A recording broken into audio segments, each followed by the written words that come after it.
Hello and welcome back to an architecture tour of Deus Ex Human Revolution. I am Simon, and here we are in the Chiron building, Adam Jensen's apartment building. So this is your own home, I guess. Well, this is the front lobby.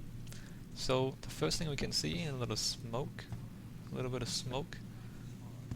Nice wood paneling. We have the leather chairs again, and some fancy shaped columns and all that, so it's all fairly fancy, but it's also quite dark.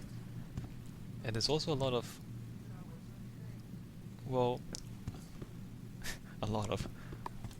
it's quite simple. I mean, if you can remember David Seraph's office, and there's a lot of lights, a lot of patterns, a few colors, but here, you know, the patterns are very subtle, and it's very simple, right? Just plain rectangles, that's just a flat charcoal. There's still the fancy lights. I'll be there. But everything's a lot more muted. It's all very brown and dark and not as fancy. Still quite expensive looking, you know, but not as complicated, I guess. And I guess, you know, this is the main character, so this is you, the player. And maybe the difficult part in that is, you know, you decide how you want to play this game. You can go in guns blazing, you can play a stealth game, you can talk to people, or you can just shoot them and kill them. So it's difficult for the game to define your personality. Unlike, for example, David Seraph, you know, that's a character in the game. And they can, the people designing the game can decide who he is, whereas, oh wow. Anyway, so they can decide who he is, but they can't decide who you are and how you play the game. I was just saying, that's actually a floor plan of a... I think this is one of the earlier designs for St. Peter's Cathedral in Rome, in the Vatican, or it looks like that. It could be something else. But that looks like a floor plan. And it's a floor plan of an ideal Renaissance church. That's what it looks like to me. I don't know why they use that for the lights. Maybe it's a bit of a little bit of a Easter egg for architects to find. That's funny. Didn't notice that when I was looking at this earlier. Anyway, this is your apartment, and I'll just shut up for a little bit. Welcome home, Mr. Jensen.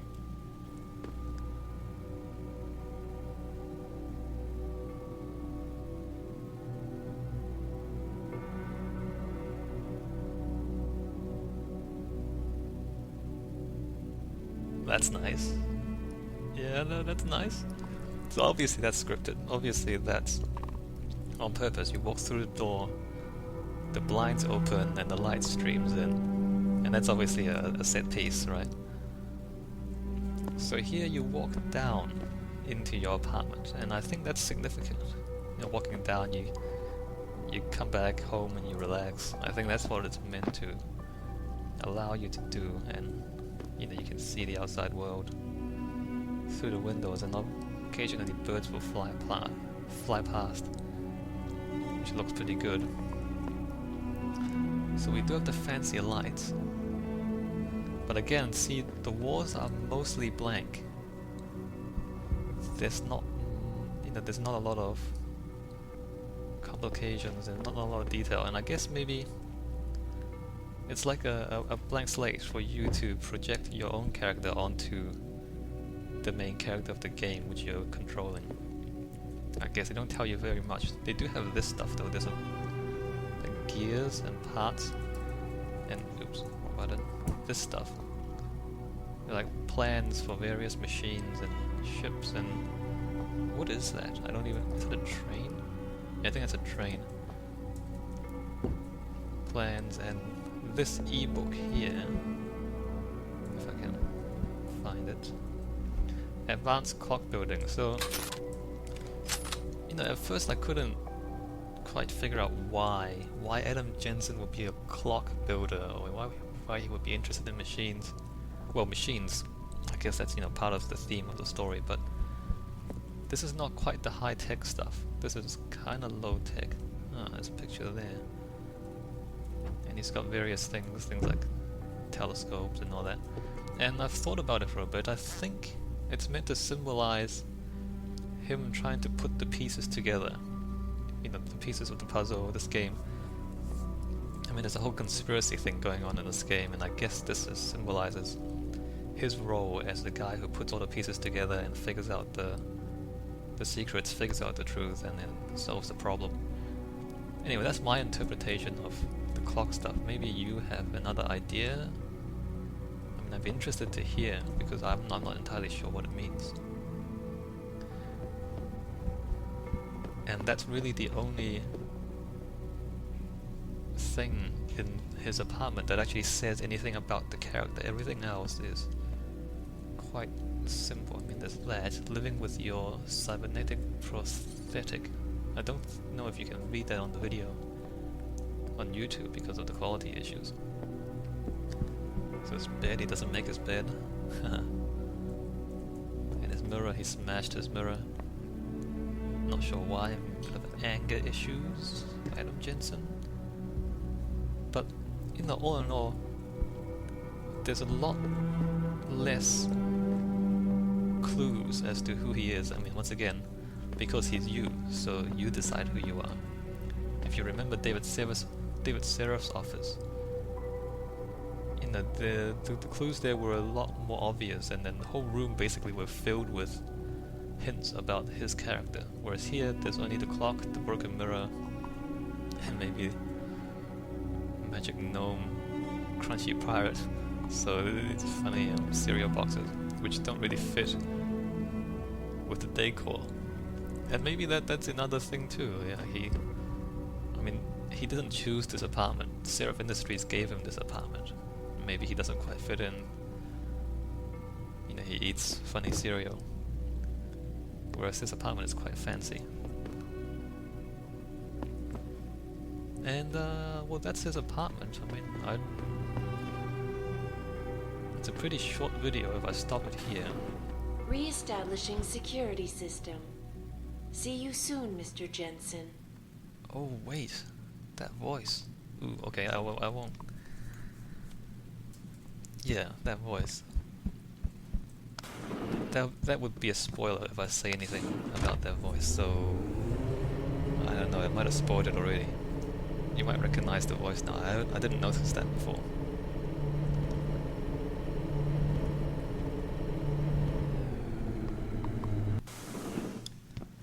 So I guess we'll go to the next area that I was thinking about visiting in this video as well, because that was fairly short. Yeah, I'll do that. Anyway, I think this is the first time I've shown you a loading screen. And there are a few of them. And the recording might lag a bit now because I'm moving from one area to the next and it's loading all the textures and models and everything. Hopefully it's not too bad. And we'll just make our way over to the police station, which is the next area that I want to show. Actually in the game you would have gone to the police station before you went home, if you played the game, just following the quest. And I guess I'll walk this way, so we can appreciate the front door again.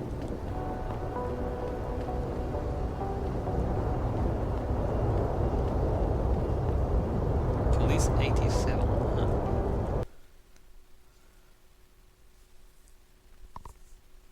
So now we're heading into the Detroit Police Department. And keeping in mind this is old Detroit, so none of the fancy, expensive, upper class, augment stuff.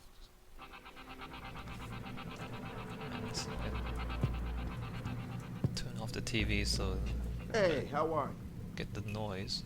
Well, she knows what's what, that's why. Actually, have I played through this yet? No, I have. Don't get me started on that liberal crap. So, they do Okay, talk politics. Like, this game has a lot of politics in it. I mean, it doesn't tell you how they think, but they definitely discuss a lot of issues. At least in the background they do. So in the game you wouldn't be able to walk straight in like this. I can do this now because I've played through this part already. You can see all the doors are open and everything else. Hello? So this is... I unequivocally Shut up, deplore the... And it's lagging because it's loading the textures and everything, but this is the first area where your movement is kind of restricted. Barring the first tutorial section, actually. There's a tutorial and then the first mission. Okay, so barring those two, which I haven't shown you. So this is an area where you have to deal with potentially enemies, or at the very least you need to avoid people or kind of stay out of trouble. It's lagging quite a bit. I think it's trying to load. This is Eliza Cassette. You can see the light streaming in. So this is small for a police station, for a city like Detroit. Back again to Detroit. And again, that's the issue with computer games, right? You can't fit 50 desks or 8. How many desks are there? There's like 9 desks here, so there's not many police here. If you imagine something maybe 4 times as big as this, that would be more like a real police station. But you know, all the pieces are here, it's just the scale is adjusted for computer games. And I've talked about it in some of my other series, especially in the Half-Life series. You know, in computer games you don't want to have huge open spaces where people just wander around not knowing where they're going, and so often in computer games you'll compress the space to make it smaller, to compress the action so everything is more direct and faster, so you don't have a lot of time just walking around. Thanks to the arrival Being of bored. William Taggart, celebrity author and founder of the anti-augmentation. Yeah, my computer's having trouble rendering all these lights and smoke and everything over here when I look out. So we have the open area over there, restricted area. The Armory is back there. There's a bunch of offices on the side. I can look at the map to show you what it looks like. And then we've seen toilets, we've seen cafeterias, we kind of have. It's back that way. So it has all the parts of a building. That's an exit. Yeah, so it has all the parts of a real building. And I might as well point out the air vents here. You can see the cops I've knocked out and hidden their bodies. So these air vents, as I said about the other air vents, like they're basically secret paths between different parts of the level if you need to hide from people or get from place to place without being seen, then you use these. As actual ventilation vents, they don't make any sense. Like, you don't go back to a fan room anywhere or a machine room or anything like that, so they only make sense as gameplay elements, not as actual architectural service elements. Huh, he's not gonna do it. Well, if you play the game, you'll see him being questioned.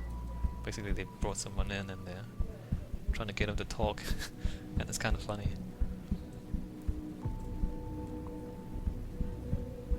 So, well, yeah, I've been moving boxes around as well. So more offices up here, and I'm sorry I went through that vent because that kind of makes it difficult for you to understand the building. So this is the main staircase. And let's get to the map. So that's the main staircase. Up here we have offices, and you might notice the blank area, so kind of odd. You would expect there to be an extra office here, extra offices here maybe. But it's a game, you can't access those spaces. Yeah, so you can't access those. So we came in the front door, which was there, bathrooms, and then that was the open area where all the desks were. A bit of a cafeteria there. The stairs go up here, stairs up. More offices. That was the walkway overlooking the open area. More offices here, except you can't get into them. And then stairs up. That's where they were questioning the guy, and more offices over here. And then downstairs is the morgue and some other things. We can go down there if you want. So it's a fairly simple 3-story building.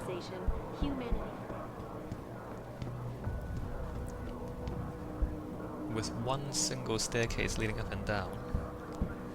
So it's fairly easy to navigate. Like to meet with David Seraph in person. And I really must apologize about the lag. I'm not sure which part of the game is causing it. And down here is the basement, holding cells and morgue, and this is the quest objective, is the morgue.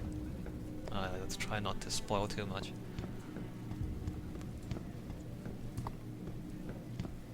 So yeah, a fairly simple building, and you might want to keep that building plan in mind as we go forward to the other parts of the game later on when it becomes more complex, especially the map layouts and everything. I think we should get back out. How should we go out? I don't want to show you any secrets or give you any hints as to how to solve the puzzles in this game.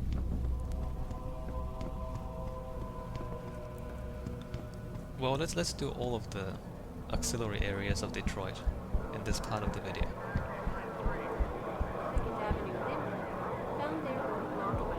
So fairly simple. Not too much to say. I mean, it's just offices and yeah, it's just offices. There's not a lot of symbolism. There's not a lot of storytelling because this is. And this is another thing about this game, like they seem to separate out the different things. There'll be storytelling bits, and then there'll be gameplay bits. And usually they're kept fairly separate, like they don't mix the two very much. And maybe that's a conscious decision on their part to do one thing at a time. I don't know, I mean I'm not a full-time game designer or anything like that. I wouldn't know if that's the best way to do things. I don't know if it'd be too complicated for the player if they were telling stories and having to play through the game and having to solve puzzles at the same time. I'm not sure if that would be better or worse, but it definitely seems at the moment as though they separate out the different things and just focus on one thing at a time. Anyway, here we are supposed to be in the sewers of Detroit. Although you'll notice they don't actually function as sewers, they're just underground corridors, which doesn't really make sense. I mean, I guess these are meant to be sewers here, it's somehow electrified. But if this is, you know, like poop water, which it could well be, it doesn't flow anywhere. So, and you know, I admit I've never been inside a sewer before, so I don't actually know what the inside of a sewer looks like. But I would bet it doesn't look like this. You know, this is more like an underground corridor than an actual functioning sewer. So yeah, a little bit strange in that sense. But again, you know, it serves gameplay purposes. Like the air vents, they serve gameplay purposes instead of actual, you know, pushing air around the building.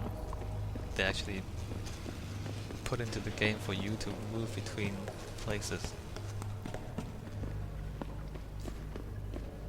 So yeah, concessions made for the purposes of the game. Doesn't really make sense if you think a lot about it, but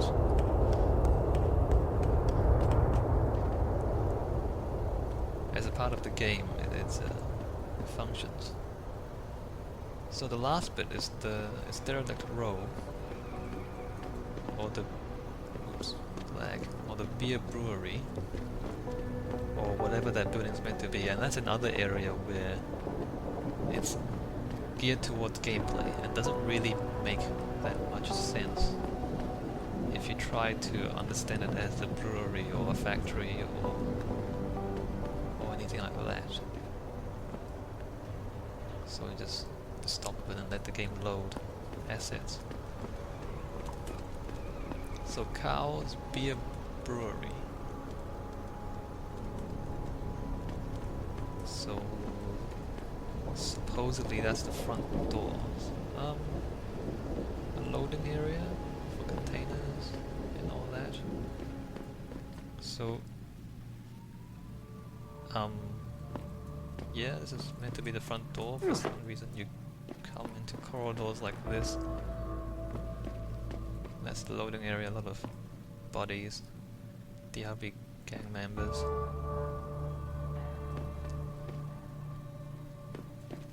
I mean, that looks cool, with the light streaming in, but what is this place? I think this is meant to be... I guess this would be shipping, if this was supposed to be some sort of industrial facility. Coming through here. I mean, they just look like generic industrial buildings. There's no real indication of what exact purpose they would have served. Hold on, let me pause the recording for a moment. Okay, hopefully that helps with the frame rate. Let's see, I think we go in. Maybe not. See, I even don't know what... Let's look at the map. Okay, this is a huge area. Look, we came in through here. And there's all this. I don't know what that's meant to be. In fact, let's go in there. So I'll show you how little sense that makes as a building, but how much sense it makes as a gameplay area. Yeah, let's do that. So we go back.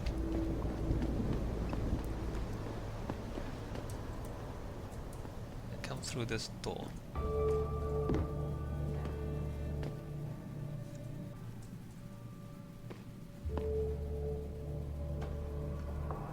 I'm not sure why I'm lagging so much.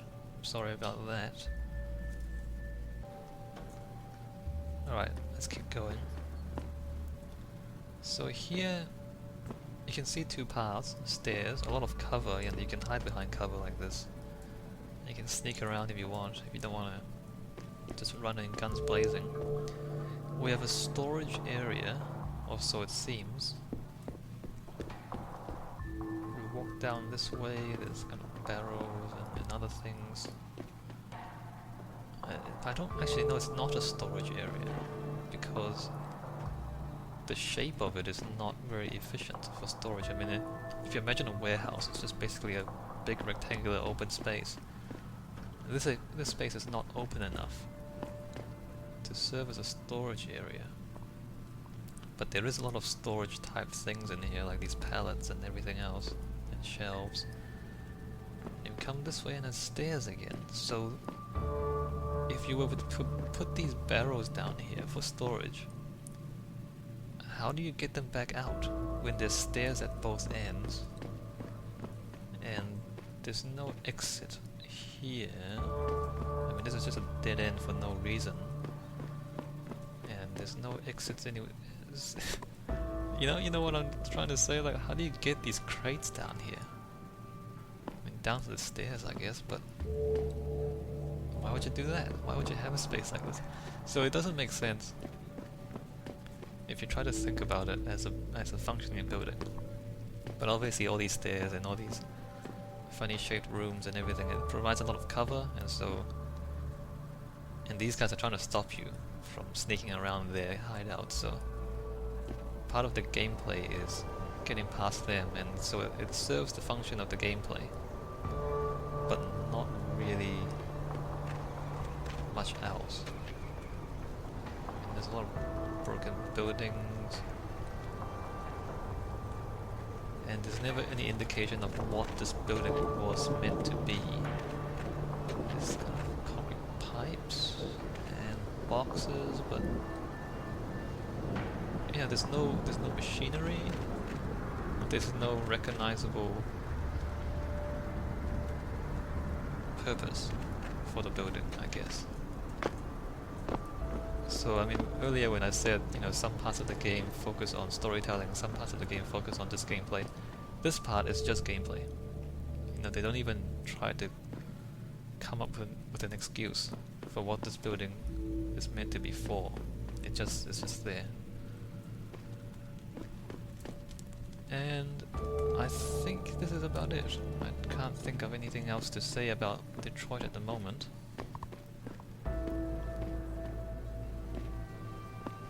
And this place really lags the recording, unfortunately. Okay, so I guess I'll end this part here and move on to the next part of our architecture tour of Deus Ex Human Revolution. We'll be leaving Detroit, and now I just have to decide whether to show you... Oh, it's a dead end as well. Anyway, let's just end it here, and then I'll... Yeah, okay, I end it here. Hope you enjoy that. See you guys in a bit.